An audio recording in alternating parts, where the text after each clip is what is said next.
জুলাই ঐক্যকে অসংখ্য ধন্যবাদ যে তারা জাতীয় ঐক্য প্রতিষ্ঠার লক্ষ্যে আজকে এই ধরনের গণসমাবেশের আয়োজন করেছে। ইতিমধ্যে অনেকে বক্তব্য রেখেছেন, আমার পরে অনেকে বক্তব্য রাখবেন। জুবাইর যে বক্তব্য দিয়ে শেষ করলেন, জুলাইয়ের গাদ্দার, সেই গাদ্দারদের ছাড়া জাতীয় ঐক্য। আপনাদের তো অনেকের প্রশ্ন, জুলাইয়ের গাদ্দার কারা? জুলাইয়ের গাদ্দার তারা যারা গণহত্যার বিচার নিয়ে গরিবসী করছে। জুলাইয়ের গাদ্দার তারা যারা জুলাইয়ের চেতনাকে বিক্রি করছে। জুলাইয়ের গাদ্দার তারা যারা এখনো পর্যন্ত শহীদের তালিকা তৈরি করতে পারে নাই। জুলাইয়ের গাদ্দার তারা যারা এখনো পর্যন্ত শহীদ পরিবারকে ক্ষতিপূরণ দিতে পারে নাই। এই সরকারের উপদেষ্টাদের মধ্যেও জুলাইয়ের গাদ্দাররা রয়েছে, যারা আওয়ামী লীগের নিষিদ্ধের ব্যাপারে জনগণের সাথে প্রহসন করেছে। জনগণ আপনাদেরকে ম্যান্ডেট দিয়ে দিয়েছিল, কেন আবার আন্দোলন করা লাগলো? যে আওয়ামী লীগ বাংলার মাটিতে রাজনীতি করতে পারবে না। এদেশের জনগণ 5 আগস্ট রায় দিয়ে দিয়েছে আওয়ামী লীগ নিষিদ্ধ। সুতরাং এই যে প্রজ্ঞাপনকারীর জন্য আবার আন্দোলন করা লাগলো, যমুনা ঘেরাও করা লাগলো, ঐক্য বিনষ্ট হলো কেন রে ভাই? এই সরকারের উপদেষ্টাদেরকে আমরা দায়িত্ব দিয়েছিলাম, তারা একটি সংস্কারের রোডম্যাপ দিবে, বিচারের রোডম্যাপ দিবে, নির্বাচনের রোডম্যাপ দিবে। এখন পর্যন্ত সরকার কি করতে চায়? কবে বিচার হবে, কবে নির্বাচন হবে, কবে রাষ্ট্র সংস্কার হবে, এখনো পর্যন্ত তার পরিকল্পনা প্রকাশ করতে পারে নাই। রাজনৈতিক দলগুলোর সাথে, জুলাইয়ের শক্তির সাথে আজকে যে সরকারের গুরুত্ব, এর কারণটা কি? জুলাইয়ের সমস্ত শক্তিকে দূরে ফেলে দিয়ে কতিপয় কথিত মাস্টার মাইন্ডের পরামর্শে তারা সরকার পরিচালনা করতে গিয়েছিল। আর আমরা দেখলাম তাদের ব্যর্থতা। দেখেন ৭১-এর পরে আমরা দেখেছি যারাই আওয়ামী লীগে যোগদান করেছে, আওয়ামী লীগ করেছে, তারা হয়ে গেছে স্বাধীনতা সপক্ষের শক্তি। এই ২৪-এর পরে আমরা দেখছি যারা নতুন বন্দোবস্তের নামে একটি দলের সাথে যুক্ত হয়নি, তারা জুলাইয়ের শক্তি হতে পারে নাই।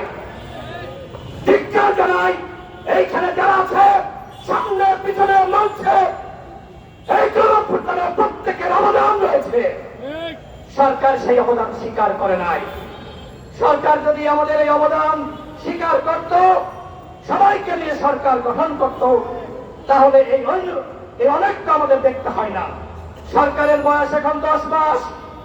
এই 10 মাসে সরকারের অর্জন কি?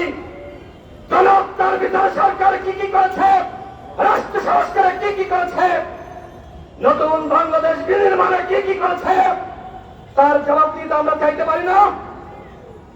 এখন যখন সমালোচনা করা হয় সরকারের কতিপয় উপদেষ্টাকে নিয়ে, যারা ছাবের মান্দানদের জামিন করিয়েছে, যারা আওয়ামী লীগের লুটেরা নসরুল হামিদ বিপুর সম্পদ পাহারা দিচ্ছে, যারা আওয়ামী লীগের পুনর্বাসনের সাথে জড়িত, যারা রিফাইন্ড আওয়ামী লীগ গঠনের সাথে জড়িত ছিল, ওই উপদেষ্টাদের নিয়ে সমালোচনা করলে এখন বলা হচ্ছে যে আমাদের কার্যক্রমে বাধা দেওয়া হচ্ছে। এই উপদেষ্টা পরিষদ যারা গঠন করেছে তাদেরকে এই অনৈক্য দায় নিতে হবে। একটি জাতীয় সরকার যদি গঠন করত, তাহলে আজকে এই সংকট, সমস্যা, এই অনৈক্য হয় না। আমরা যখন দেখি উপদেষ্টাদের পক্ষ থেকেই অনৈক্য এবং নৈরাজ্যের বক্তব্য দেওয়া হয়, তখন কি কোনো ঐক্য থাকতে পারে বন্ধুগণ? তখন কোনো ঐক্য থাকতে পারে না। আমি বক্তব্য শেষ করব, তার আগে সরকারকে বলবো, যদি গণহত্যার বিচার, রাষ্ট্র সংস্কার করতে চান, জাতিকে আবার চান, তাহলে সবার আগে যেটি দরকার এই উপদেষ্টা পরিষদের সংস্কার। উপদেষ্টা পরিষদ পুনর্গঠন না করলে কোনোভাবে নতুন রাষ্ট্র বিনির্মাণ করা যাবে না। এইখানে অসংখ্য অযোগ্য লোক রয়েছে, অনেকের মাস্টার মাইন্ড রয়েছে। তারা ইতিমধ্যে জুলাইয়ের সমস্ত শক্তির সাথে অনেক বিভাজন সৃষ্টি করেছে।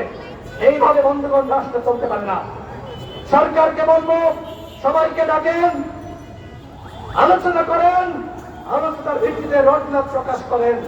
সরকারের মধ্য থেকে আজকে মিষ্টি মিষ্টি কথা বলছে, আজকে মানবিক করিডর নিয়ে চক্রান্ত চলছে, আজকে চট্টগ্রাম বন্দর নিয়ে চক্রান্ত চলছে, আজকে সেন্টমার্টিন নিয়ে চক্রান্ত চলছে।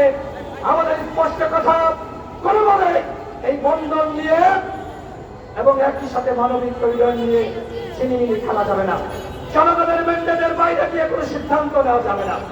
সর্বশেষ কথা বলবো, আমাদের এই যে তরুণরা, যুবরা, যুবায়ের মোতাবেকরা, সাথীরা যে আন্দোলন করছে, এই আন্দোলনের সাথে আমরা সংহতি জানাই। জুলাইয়ের ক্যাপ্টেন ছাড়া সবাইকে নিয়ে নতুন ভাবে ঐক্য তৈরি করতে হবে এবং সরকারকে বাধ্য করতে হবে রাষ্ট্র সংস্কার, গণহত্যার বিচার এবং একটি অবাধ নিরপেক্ষ নির্বাচন জাতিকে উপহার দেওয়ার জন্য। এইখানে যারা ঐক্য প্রতিষ্ঠার জন্য এসেছেন, হাজারো মানুষ জড়ো হয়েছেন, আমাদের এই তরুণদের ডাকে আপনাদেরকে বলবো, নিজেদের মধ্যে ঐক্য করেন, ঐক্য ধরে রাখুন, ইনশাআল্লাহ বিজয় আমাদের হবেই হবে। সবাইকে ধন্যবাদ। গণ অধিকার পরিষদের পক্ষ থেকে দেখা হবে বিজয়ে। আজকে যারা এই আয়োজন করেছেন তাদেরকে শুভেচ্ছা। আসসালামু আলাইকুম।